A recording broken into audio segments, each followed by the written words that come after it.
Awalnya kedengeran konyol, tapi ini beneran terjadi. Di tahun 2025, dunia sains kedatangan cabang olahraga baru, balapan sperma. Dan yang menang dapat $10.000 atau sekitar 163 juta rupiah. Wow! Tapi pertanyaannya, buat apa dan kenapa ini justru penting untuk masa depan kita semua? Yuk kita bahas. Baru-baru ini, sebuah startup di Amerika Serikat bernama Sperm Racing bikin event balapan sperma pertama di dunia yang disiarkan live dari mikroskop. Penemunya Eric Zhu, seorang remaja dari Indiana, Amerika yang umurnya baru 17 tahun. Eric bukan ilmuwan, bukan dokter. Tapi dia sadar kalau jumlah sperma cowok zaman sekarang sudah turun 50% sejak tahun 1973 dan jadi makin parah sejak tahun 2000-an. Dia ngerasa dunia butuh sesuatu yang gila untuk bikin semua orang peduli sama isu ini. Pesertanya bukan atlet, bukan ilmuwan. Mereka dua mahasiswa. Yang pertama bernama Asher dari University of California, Los Angeles dan Tristan dari University Southern California. Yes, sperma mereka literally balapan lengkap dengan kamera HD, tayangan ulang, papan skor kayak F1 versi mikroskop.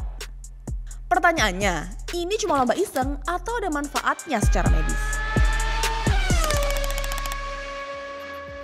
Kelihatannya cuma lomba absurd, tapi ternyata ini balapan yang penting.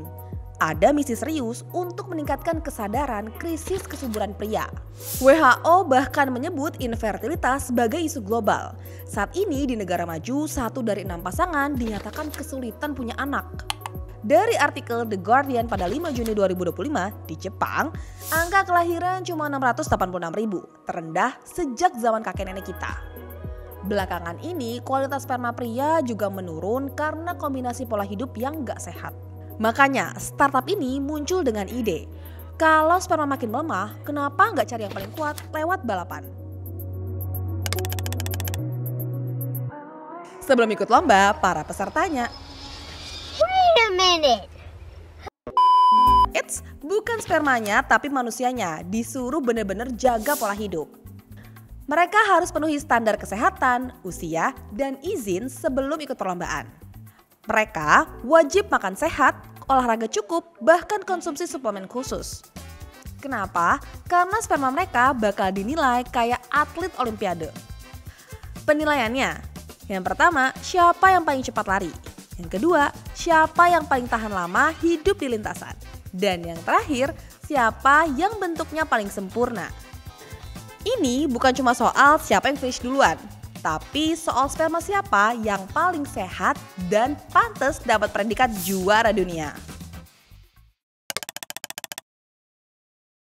Ini jadi cara baru buat ngajak cowok mikir, sperma gue sehat gak ya? Pola makan, stres, dan gaya hidup bisa jadi kombinasi yang mempengaruhi kualitasnya. Lewat lomba ini kita diajak buat mulai peduli.